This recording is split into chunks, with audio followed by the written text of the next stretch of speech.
اسی لیے فرمایا گیا کہ قولوا قولا سدیدا۔ ایک مرتبہ ایسے ہی موقع پر حضرت معاذ بن جبل رضی اللہ تعالی عنہ، ان سے ہم پوری طرح متعارف ہو چکے ہیں، ایک بڑی طویل حدیث ان کی ہم پڑھ چکے ہیں، ان کے سامنے یہی بات آئی تو انہوں نے حیرت سے کہا کہ حضور، کیا جو کچھ ہم باتیں کرتے رہتے اس پر بھی ہمارا مواخذہ ہوگا؟ فرمایا شغلت کا امک ہے معاذ۔ یہ بڑے پیار بھرے انداز کی بات ہوتی ہے، اے معاذ تمہیں تمہاری ماں روئے، یہ وہاں کا محاورہ تھا جو بہت ہی اپنائیت والی بات ہوگی، اس میں ملامت کا ایک انداز۔ میں تو سمجھتا تھا کہ تم بہت دین کا فہم رکھنے والے ہو۔ اس کے بعد آپ نے فرمایا لوگوں کو جہنم میں منہ کے بل گرانے والی چیز سب سے زیادہ زبان کی کھیتیاں ہیں، حصائد السنتکم۔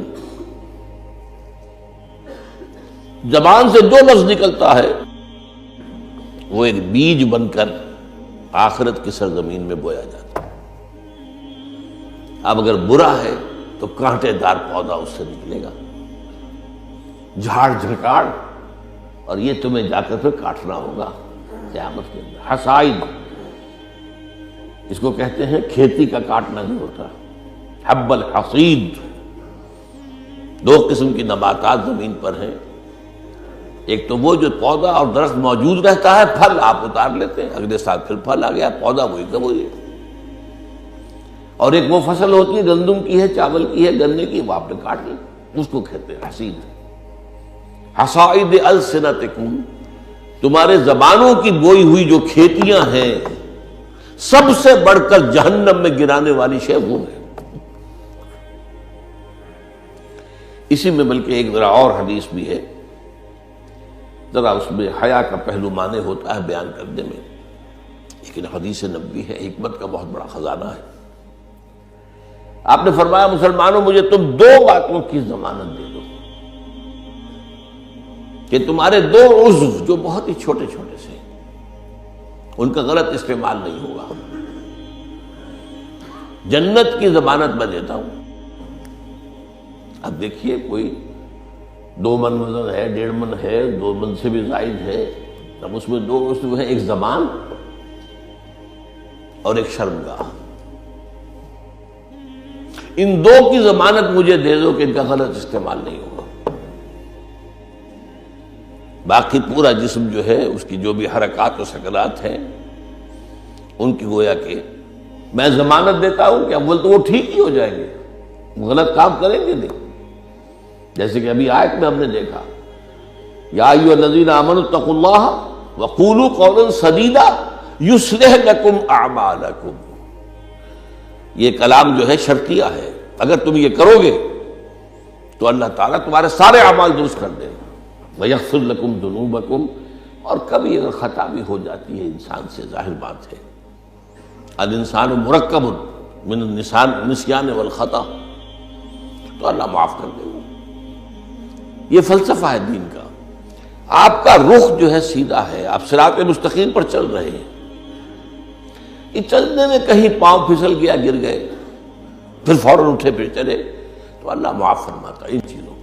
لیکن زندگی کا رخ ہی ٹیڑھا ہو گیا، اب تو معاملہ بالکل برعکس ہو گیا۔ اب تو جو قدم اٹھ رہا ہے وہ غلط رخ پر جا رہے ہیں، جتنا آگے بڑھیں گے صراط مستقیم سے اتنا ہی دور ہوتے جائیں گے۔ رخ سیدھا رہے، اللہ کے احکام اور اس کے رسول کی سنت، اس پر رخ پہ آدمی چل رہا ہے۔ جو اللہ چاہتا ہے، عبادت رب، شہادت علی الناس اور اقامت دین کی جد و جہد، اس میں انسان لگا ہوا۔ اب خطا ہو گئی، غلطی ہو گئی، لغزش ہو گئی، کیونکہ مجھے یاد ہے آج تک اپنا ایک واقعہ میڈیکل کالج کے 5th ایئر کا، تھوڑا دیر ہو گئی تھی، فرسٹ لیکچر ہمارا ہوتا تھا جو سرجری کا، ڈاکٹر امیر الدین، وہ بڑے سخت تھے، 5 منٹ کی مہلت دیا کرتے تھے، اس کے بعد دروازے بند، اس کے بعد آپ آئیں گے تو پھر آپ داخل نہیں ہو سکتے۔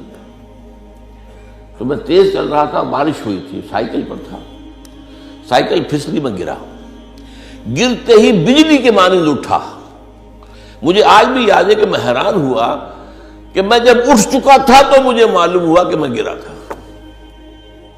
یہ ایک کیفیت ہوتی ہے کہ آدمی جو ہے، ایک یہ ہے کہ گرا ہے تو پڑا ہے وہاں پر، تو ایک تو یہ ہے کہ گناہ کے اوپر ڈیرا لگا لیا جائے، ایک یہ ہے کہ گناہ ہوئے فوراً اٹھے، جس کو سورہ نساء میں کہا گیا ہے ثم یتوبون من قریب، فوری طور پر اگر توبہ کر لیں تو اللہ تعالیٰ لازماً انما التوبۃ علی اللہ للذین یعملون السیئات ثم یتوبون من قریب، کوئی گناہ تو ہو گیا، خطا تو ہو گئی، فوراً توبہ کر لے، اللہ تعالیٰ صاف کر دے گا فوراً۔ اللہ نے اپنے ذمے لیا ہے، اپنے اوپر لازم کر لیا ہے۔ تو اس اعتبار سے حضور نے فرمایا کہ یہ دو اعضاء ہیں، ان کی ضمانت مجھے دے دو، ان کا استعمال غلط نہیں ہوگا تو جنت کی ضمانت مجھ سے لے لو۔